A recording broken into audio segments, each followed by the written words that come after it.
La science-fiction d'anticipation dystopique est un type de fiction majoritairement cinématographique, littéraire ou vidéoludique qui nous propose une vision plus ou moins réaliste de notre avenir, plus ou moins proche. Parfois basée sur des faits scientifiques, parfois plus métaphoriques, mais toujours à but d'avertissement. La dystopie dépeint une société basée sur un système brisant les inégalités, qu'elles soient politiques ou sociales, le tout en piégeant les citoyens à l'intérieur de ce système. Parfois, ça se fait aux yeux de tous comme dans une dictature, mais parfois, la société est organisée d'une telle façon que personne ne voit ou n'ose voir le problème.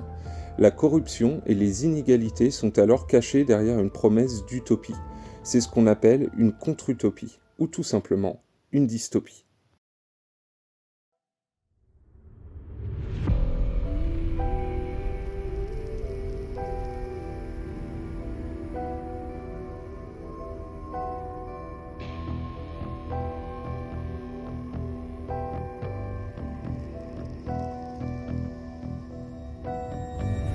I see a red door and I want it painted black.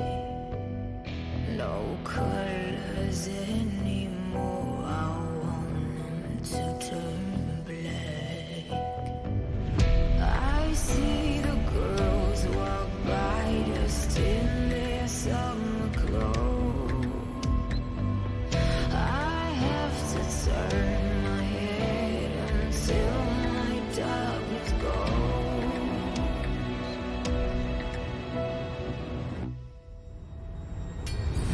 I see a line of cars and they're all painted black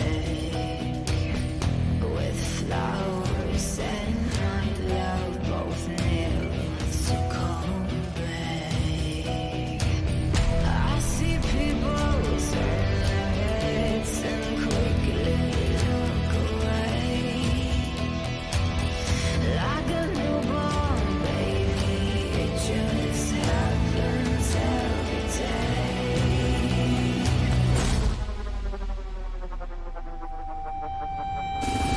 I look inside myself and see my heart is black.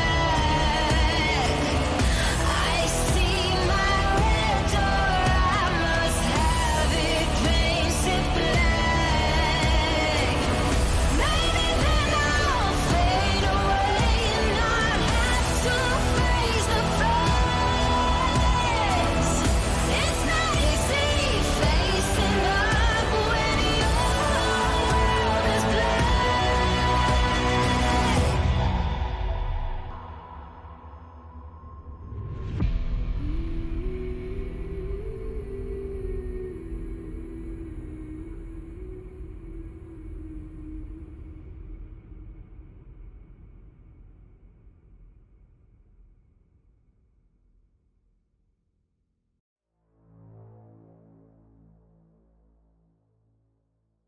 Réalisé par l'allemand Fritz Lang, Metropolis pose les bases des univers dystopiques au cinéma.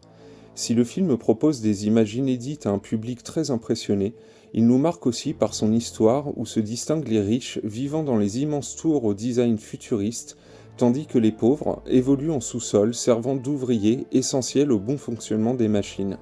Ces machines, dont l'humain dépend pour survivre dans un monde morose et déshumanisant, si Metropolis est une œuvre majeure du genre, il reste une exception dans cette époque du cinéma muet.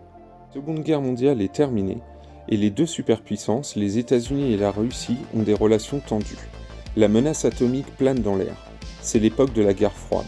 Ce climat politique incertain engage les studios à développer des films se passant dans des avenirs incertains, où les notions de contrôle politique et de liberté sont différentes de notre réalité, mais inspirées par cette dernière. Adaptant des œuvres littéraires dans un premier temps, le premier film notable par sa vision sera Fahrenheit 451 de François Truffaut. Dans Fahrenheit 451, la société est aseptisée et normalisée. Les pompiers sont désormais affectés à d'autres tâches alors que toutes les habitations ont été inifugées. Dans cet avenir, les livres sont interdits puisque vecteurs de réflexion et d'émotion, que les autorités réprimandent afin de conserver une unité de vie sociale proche de l'état d'esprit communiste. Les pompiers sont autorisés à effectuer tous les contrôles qui s'imposent. y compris à toucher le ventre d'une femme enceinte pour vérifier qu'elle ne dissimule pas de livres. Ils investissent également les domiciles afin d'en débusquer, cachés dans les plafonds, faux murs ou toute autre cachette. Après avoir mis la main sur les ouvrages allant des grands romans aux manuels de cuisine, ils ont ordre de les brûler au lance-flammes jusqu'à ce qu'il n'en reste que des cendres. Choqué par une intervention ayant entraîné le suicide d'une résistante, un pompier va braver l'interdiction en lisant des livres en cachette et ouvrir les yeux sur un monde dont il ne reconnaît plus les valeurs. Premier film de George Lucas, le futur réalisateur de la Guerre des Étoiles, THX 1138 dépeint une humanité contrainte d'habiter une cité souterraine. Le pouvoir semble détenu par une sorte de caste qui dispose d'une force de renseignement et de répression terrible. Les dirigeants ont accès aux conversations des gens, ils peuvent les voir et les entendre à l'aide de caméras. Ils ont même un contrôle mental sur la population via une obligation de suivre un traitement chimique. Le héros, du nom de THX 1138, se retrouve inculpé pour avoir enfreint la règle du sexe, qui est interdit, et pour n'avoir pas pris certaines des drogues obligatoires afin de sortir de son état d'asservissement. À sa sortie, le film est un échec critique et les retours du box-office sont très faibles. Malgré tout, le film impressionne beaucoup de futurs réalisateurs comme Steven Spielberg ou Martin Scorsese. Dans les décennies suivantes, THX 1138 va devenir un film culte. En 2004, sans être une relecture, The Island de Michael Bay proposera un début d'intrigue similaire, très influencé visuellement par l'univers blanc monochrome de THX 1138. Les humains vivant dans la cité souterraine sont en réalité des clones, servant de pièces de rechange à une élite qui les utilise pour se soigner de diverses maladies. Le film Soleil Vert nous dépeint un avenir où les ressources naturelles ont été surexploitées et l'atmosphère transformée, laissant flotter un voile coloré dans l'air. Les humains vivent sous une chaleur constante en raison de l'effet de serre, en état de surpopulation et de forte pauvreté. Il existe une nouvelle forme d'aliment, le Soleil Vert. Distribué par l'entreprise Soylent qui gère la distribution alimentaire, il s'agit d'un aliment préconditionné sous forme de tablette et qui parvient à nourrir une population miséreuse et dépassée par la situation. Le détective Thorne va enquêter sur le meurtre d'un riche homme d'affaires de la société Soylent et va découvrir, au péril de sa vie, l'incroyable réalité d'une population devenue anthropophage sans le savoir. Le Soleil Vert est en réalité fabriqué à partir de personnes âgées, euthanasiées en secret dans les locaux de Soylent Green. Metropolis, Fahrenheit 451, THX 1138 et Soleil Vert, différents sur la forme et l'histoire, sont tout de même extrêmement liés. Dans ces films, nous avons donc cette société idéalisée privant l'homme de certaines libertés pour le bien de tous. Si les pompiers de Fahrenheit et leurs actions font référence et écho à des faits historiques, les personnages de THX 1138 et Soleil Vert vivent sous le joug du mensonge et de la déshumanisation. Dans tous les cas, les réels coupables de ces avenirs dystopiques sont les hautes instances, les nantis ainsi que les grandes sociétés. Now, have any of you guys ever seen one of these bad things for real? We burned almost every physical book in the country. So by the time you guys grow up, there won't be one book left. Burn it. What's wrong, Montag? Your vitals have been off recently. Did firemen used to put out fires? That's a classic lie. Have you used your drops today? I want to know why we burn. We are not born equal. We must be made equal by the fire. And then we can be happy. I got things inside my head that don't make sense. Dreams that I can't explain. Reed, before the men come back, do you want to know what's inside these books? Insanity. They're lying to you. What aren't you telling me? You never do anything.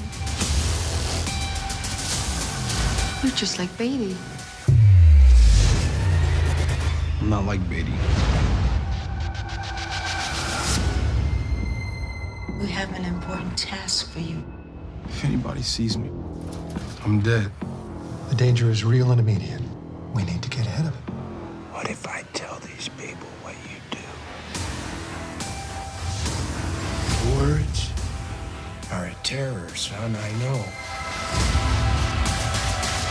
Knowledge is a dangerous thing.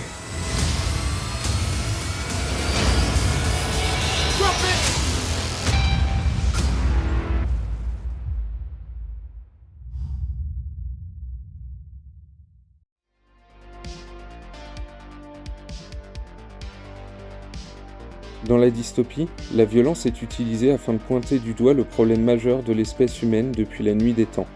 Les sociétés futuristes de ces univers tentent d'annihiler toute forme de violence afin d'offrir un avenir plus serein à la population. La violence d'Orange Mécanique frappe toutes les classes sociales, du vieillard sans abri aux embourgeoisés vivant dans des demeures modernes. Des gangs s'organisent et sèment la terreur. Le gouvernement met secrètement en place un programme testé sur des prisonniers. Le personnage principal, Alex, sera utilisé comme cobaye et verra ses besoins en violence s'annihiler. Dans New York 97, les criminels sont parqués dans la ville de New York. Entourés d'un mur gardé par les forces de l'ordre, la ville s'est transformée en pénitencier géant où les malfrats se déplacent librement. Le message est clair, l'Amérique se débarrasse de ses déchets et New York devient une poubelle à ciel ouvert. Le futur de Minority Report, réalisé par Steven Spielberg, propose une autre solution au problème de la violence. Grâce à l'utilisation de 3 médiums, le taux de criminalité est devenu inexistant, la police pouvant visualiser les meurtres et connaître le nom des coupables avant qu'ils ne se produisent. Si les criminels sont arrêtés avant les actes, ce système infaillible va mettre en accusation le personnage principal, chef de la police interprété par Tom Cruise. Coupable d'un crime qu'il n'a pas encore commis, il va tenter de déjouer ce qu'il pense être un complot. Pour se défendre, il doit mettre la main sur le rapport minoritaire, qui peut montrer un avenir différent de celui prédit, et ainsi être innocenté alors que tous ses anciens collègues sont à ses trousses. Le gouvernement instaure un nouveau concept dans la saga American Nightmare. Pendant 24 heures, chaque Américain peut tuer son prochain sans qu'aucune accusation ne soit portée contre lui. Le reste de l'année, le taux de criminalité reste extrêmement bas. Si ce système barbare semble porter ses fruits, il creuse l'écart déjà considérable entre les classes sociales. Si les nantis peuvent s'isoler dans des villas de luxe ultra sécurisées, les premières victimes sont des sans-abri n'ayant rien pour se défendre, ni aucun endroit où se cacher.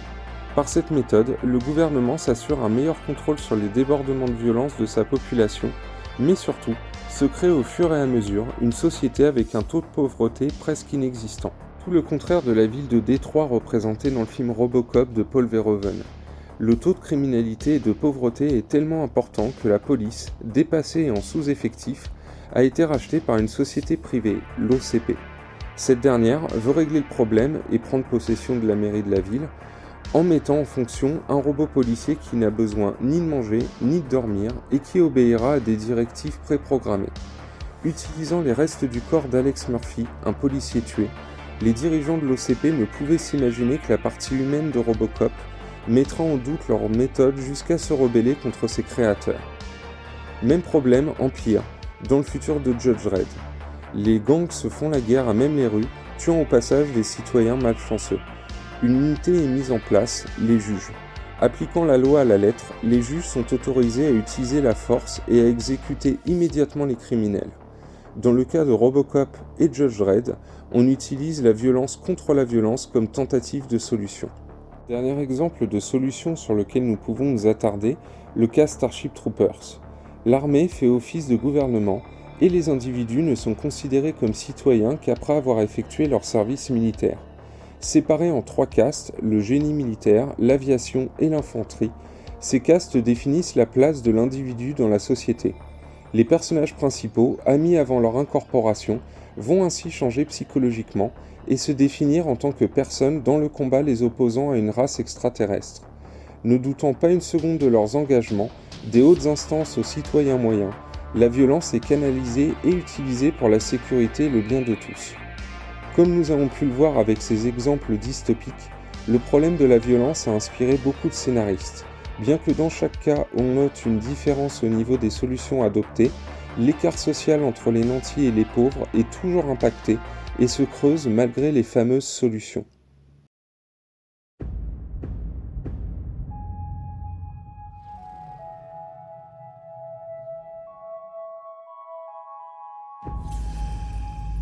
We can fight our desire.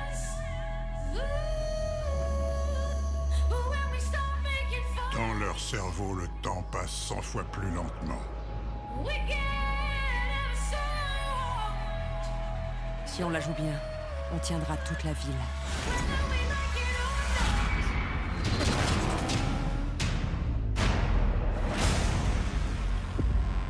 800 millions de personnes vivent dans les ruines de l'ancien monde. Il n'y a qu'un recours pour faire régner l'ordre dans ce chaos. Les hommes et les femmes du palais de justice. Peachtrees est l'unique laboratoire qui fournit Megacity One en slow-mo.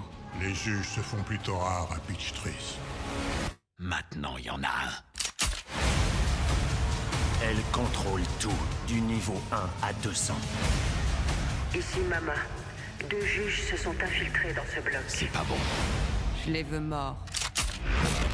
T'es prête? Oui. T'en as l'air.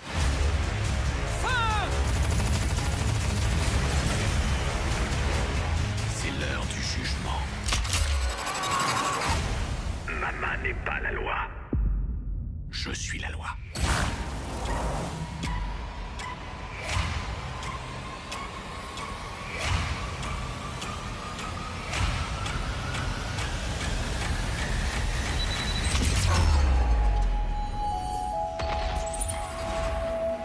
Fin de la négociation.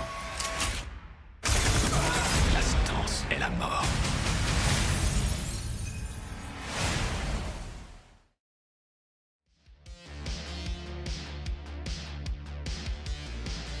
À la manière des jeux du cirque de la Rome antique, la violence de certains avenirs dystopiques devient une forme d'amusement via la création de jeux mortels où tous les coups sont permis. Premier exemple avec Death Race 2000, où des concurrents doivent s'affronter dans une course reliant les deux extrémités des États-Unis. La population suit cette course sur ses écrans de télévision, les participants peuvent s'entretuer pour gagner et collectent des points sur leur parcours en touchant des cibles humaines avec leur véhicule. Hommes, femmes, enfants et même vieillards, tous représentent de potentiels points à gagner s'ils se retrouvent à portée de roue. Cette violence est totalement acceptée par le public avide de sensations fortes. Un remake plus politiquement correct, Death Race, resserrera le décor avec une arène fermée et se concentrera essentiellement sur ces scènes d'action, bien que la critique d'un système utilisant le grand spectacle comme arme de distraction massive soit conservée. Dans Rollerball, c'est aussi un jeu suivi par les masses qui nous intéresse. Chaussés de rollers, les concurrents s'affrontent par équipe sur une piste circulaire. Le but est de faire un tour complet de piste, puis de marquer un point en lançant une balle en acier dans une cible. Comme dans un match classique, l'équipe qui récolte le plus de points gagne. La différence est la violence présente sur le terrain, plus ou moins tolérée par les règles du jeu. Dans cette dystopie, la pauvreté et la guerre n'existent plus. Le héros, capitaine de son équipe, a une existence très confortable en apparence. Pourtant, lorsqu'on lui demande de prendre sa retraite, il va refuser et se retourner contre le système qui l'avait élevé socialement. Le besoin de liberté et de réflexion étant plus fort que le besoin matériel. Également considérés comme des gladiateurs lâchés dans l'arène, les héros de Running Man doivent survivre dans un jeu télévisé où des assassins ont carte blanche pour les éliminer. Le film est assez proche de Death Race 2000 dans les thèmes et la critique du système en place. Il est surtout connu pour son rôle principal interprété par Arnold Schwarzenegger. Très critiqué lors de sa sortie, Battle Royale va faire date dans le genre du cinéma dystopique. Le gouvernement envoie sur une île des adolescents turbulents et en échec scolaire, où ils doivent s'affronter à mort jusqu'à ce qu'il n'en reste qu'un. En cas de refus de se battre, les colis explosifs mis de force aux élèves s'activeront. Dans Battle Royale, le but du gouvernement est d'éliminer les perturbateurs afin de se créer, par la peur, une société plus forte, sans chômage ni écarts sociaux. Synthèse de ces thèmes, la saga Hunger Games. Dans cette adaptation littéraire, l'Amérique du Nord est contrôlée par un puissant gouvernement autoritaire, le Capitole. Chaque année, il organise un jeu télévisé, les Hunger Games, afin de contrôler le peuple par la peur. Les participants sont tirés au sort et doivent s'affronter dans une arène géante. À la fin, comme dans Battle Royale, il ne peut y avoir qu'un seul vainqueur. Notre héroïne va se rebeller publiquement contre le régime du Capitole et va devenir le symbole de la population opprimée. Son combat contre l'hostilité du pouvoir en place sera parsemé d'obstacles et de désillusions. Le problème de la violence s'est donc décliné sous plusieurs formes et diverses solutions. Si les systèmes les mettant en place sont persuadés de leurs bienfaits, chaque exemple verra des failles apparaître, remettant en cause ces mêmes systèmes. Le héros, reflet du spectateur, entre toujours en rébellion.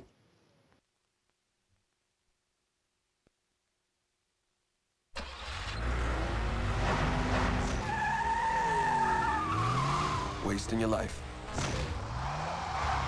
The break you need is right here. If you make the team, pow. It's time to play rollerball! It's the world's #1 phenomenon. I created a sport that you could thrive in. And 3 players rule the game. I told you, it's the promised land. On 3. 1, 2, 3. Jonathan Cross, leading scorer. Gotta catch me first. Offense! Go, go! Aurora, the Black Widow. Just get out of my way. Marcus Ridley, hardcore. We play, we win. He's the angriest man in the game. Now we will all get big bonuses thanks to Jonathan and to Ridley. Jonathan, they knew. What are you talking about? Here, look. 1 camera follows the action, and 4 cameras follow Toba 15 seconds before it happened. Nothing goes on in this place without you knowing it. Now. It was only a matter of time before one of these creeps realized that their tank would go up as soon as they got a little blood on the track. The world's most dangerous game. Have you thought about the gun? People disappear all the time. Will become deadly. And the only chance they have What's it gonna be? Us or them? is to fight back. Get out of the car! They're going to kill you! Grab hold! We deal with this on the track ourselves.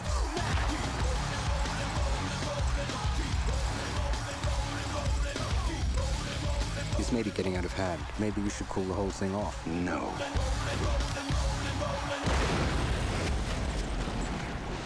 Rollerball. Let's play the game.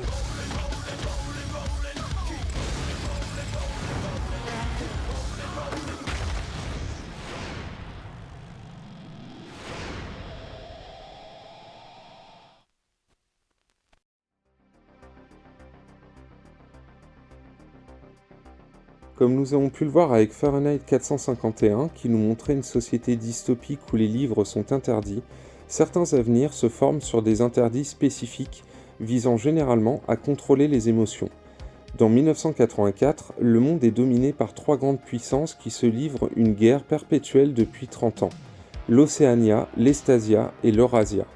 La société est répartie en 3 catégories, les membres du parti intérieur, les dirigeants, ceux du parti extérieur, les employés de tout niveau, et les prolétaires, soit la majorité de la population.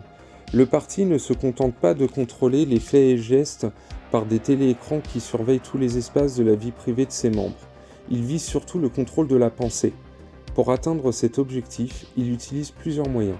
Une propagande continuelle contre les ennemis du parti, l'élaboration d'une novlangue qui réduit chaque année un peu plus le vocabulaire, ou encore la transformation du passé et des archives.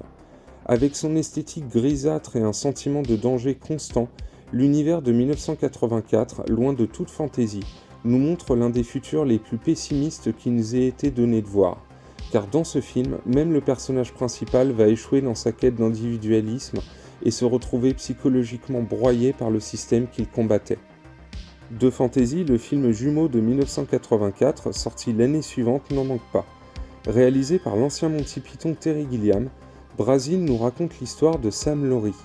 Bureaucrate dans un monde rétro-futuriste totalitaire, il se contente de son travail et de sa petite vie tranquille, tout en s'échappant en rêve dans un monde de héros romantiques. Son existence est compliquée par l'arrestation d'un certain Buttle suite à une erreur administrative. Il tente de réparer cette injustice et doit lutter contre un système extrêmement contrôlé qui le considère de plus en plus comme un dissident. Bien plus drôle que 1984, sans que ce soit très difficile, Brazil est un sacré spectacle et l'un des meilleurs films de Terry Gilliam. Pourtant, Brazil conserve une fin similaire où le héros, rattrapé par le système, finira lobotomisé. Moins sombre en apparence, le monde de Bienvenue à Gattaca nous montre une société hautement technologique qui pratique l'eugénisme grâce à des manipulations ADN. Les parents sont triés et sélectionnés afin de concevoir des enfants ayant le moins de défauts et le plus d'avantages possible pour leur société. Les entreprises recourent à des tests ADN afin de sélectionner leurs employés. Les personnes conçues de manière naturelle, alors imparfaites, se retrouvent reléguées à des tâches moindres. C'est de cette caste que vient notre héros et il va user de tous les subterfuges pour intégrer Gattaca, un centre d'études spatiales qui lui permettrait de partir vers l'espace. Cette idée de sélection à partir de l'ADN nous renvoie bien sûr à un sombre épisode de notre histoire, et Bienvenue à Gattaca reste depuis 1997 l'un des films dystopiques les plus appréciés du grand public. Le contrôle par le système, l'interdit et la modification des éléments du passé constituent donc des exemples de moyens de pression sur l'individu. Une autre manière de faire, c'est de classer les individus par catégorie, ne se limitant plus seulement à une opposition des riches contre les pauvres. Dans Equilibrium, à la suite d'une terrible Troisième Guerre mondiale, les survivants, atterrés par leur propre déchéance, ont cherché à trouver un remède au manque d'humanité de l'homme envers l'homme, et proposèrent un médicament efficace contre le mal, le prosium. C'est une puissante substance qui a pour effet de neutraliser les sentiments, de ne plus permettre à la haine, à la violence ni à la colère d'exister. L'amour, la joie, la passion, la tristesse et toutes les autres formes de sentiments ont été annihilées et ont permis à la société de vivre en harmonie et en paix avec elle-même. Même chose dans The Giver, où les émotions ont été supprimées grâce à l'effacement de toute trace d'histoire. Le dépositaire de la mémoire, le passeur, est la seule personne qui peut se souvenir du passé. En plus de ce contrôle, tous les enfants se voient attribuer leur futur métier lors d'une cérémonie. Le métier est choisi d'avance par les membres du Conseil des Sages.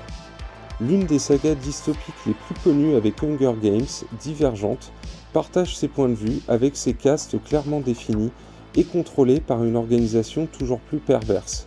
Dans ce cas, ce sont des exclus, les divergents, qui se révoltent contre ces obligations d'appartenance et de destin tout tracé. C'est donc la liberté de choix et par extension de la pensée qui se voit interdite d'exister dans ces univers. Avec ces films, l'avertissement est clair. Ne pas prendre en compte les erreurs du passé ou les modifier revient à répéter ces mêmes erreurs. Refouler ce qui fait de nous des humains, l'amour, la compassion ou encore la réflexion, ne peut amener qu'à un constat d'échec.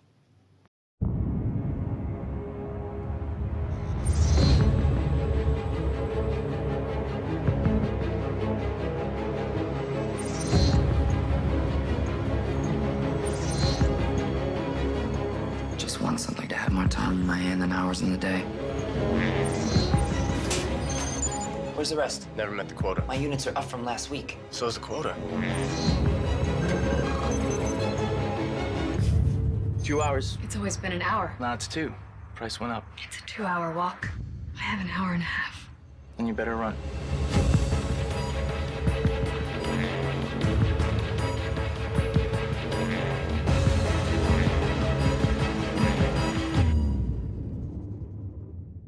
The poor are meant to die. It's how the system works. What the hell's that supposed to mean? You really don't know, do you? How old are you in real time? 28. I'm 105. The truth is, there's more than enough time for everyone. There are men with 1 million years while most live day to day. For a few to be immortal, many must die. No one should be immortal if even one person has to die. You're not from around here, are you? Why would you doubt that? You're a little different. Come with me. The camera's picked up suspicious behavior. His name is Will Salas. He shouldn't be there. What are we gonna do? Steal? Is it stealing if it's already stolen? I'm gonna make them pay.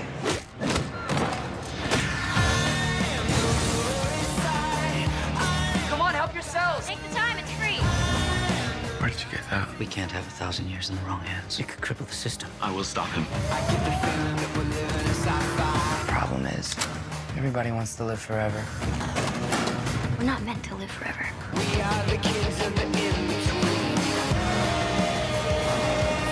You know we're coming to get you. Let's hope so. His crime wasn't taking time. he was giving it away.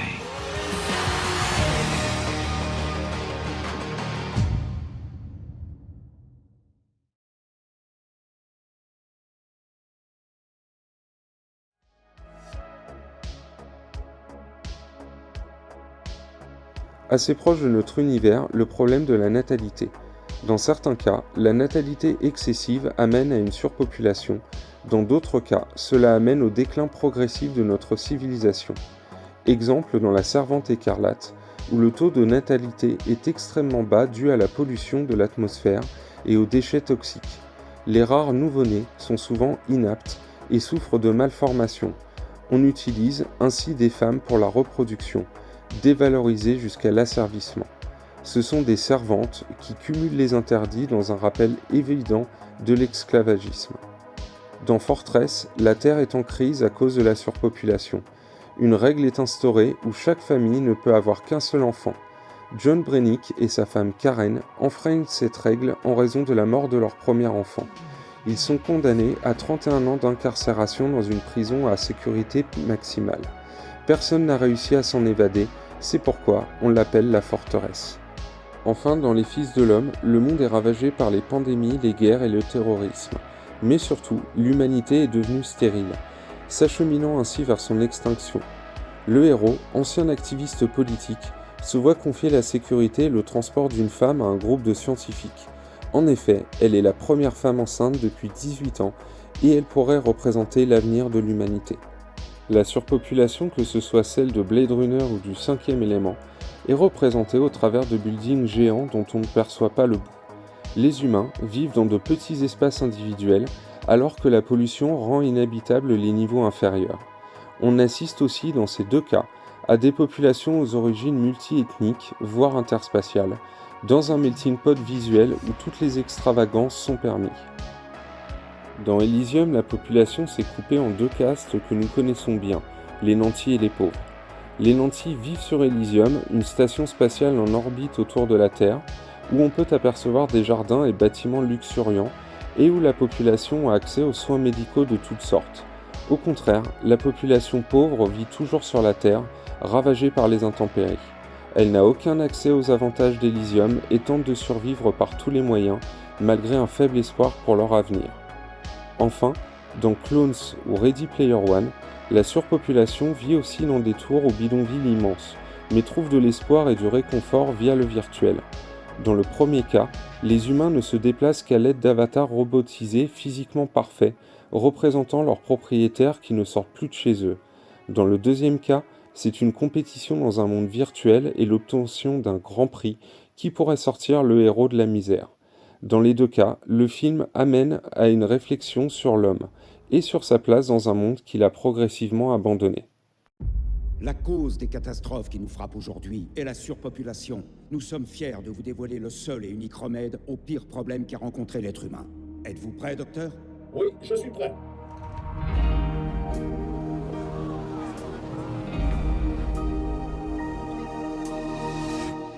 Waouh, c'est vraiment dingue. C'est vrai, c'est dingue. C'est Dave Johnson. Salut tout le monde. Et Carol. J'aurais jamais cru que c'était le genre de gars qui se ferait rapetisser.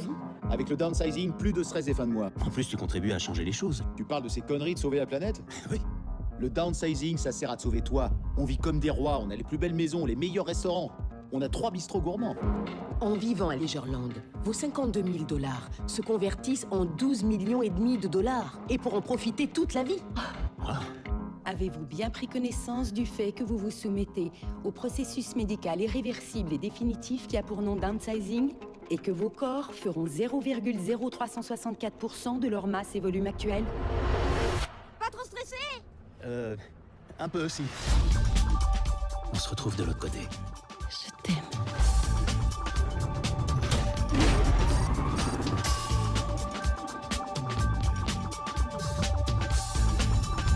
Alors les gars, comment ça va aujourd'hui?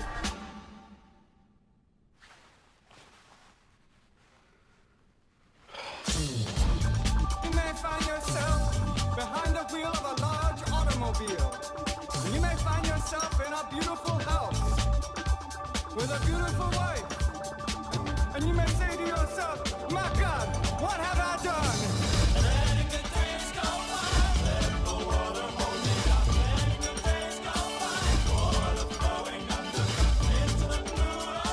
Dans le petit monde, il y a un tas de choses à voir.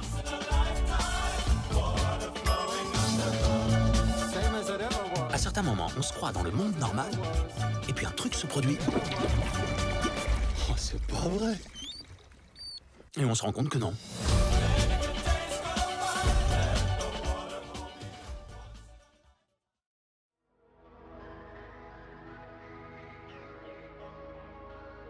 La dystopie permet donc à tous soit de se préparer à un avenir qui ne s'annonce que de plus en plus sombre, soit à montrer que même dans le chaos peut survenir la lumière. Toutefois, la dystopie offre une possibilité de réaction. En s'opposant clairement à l'utopie, elle met en garde contre des idéaux dont les conséquences pourraient être catastrophiques, notamment pour les libertés humaines. Sa propension à mettre en perspective l'actualité explique en partie sa popularité croissante. La dystopie nous aide à nous poser des questions sur le monde qui nous entoure. Le public se délecte de ces scénarios catastrophes car ils nous mettent en face de nos propres angoisses, tel un miroir tendu vers nous.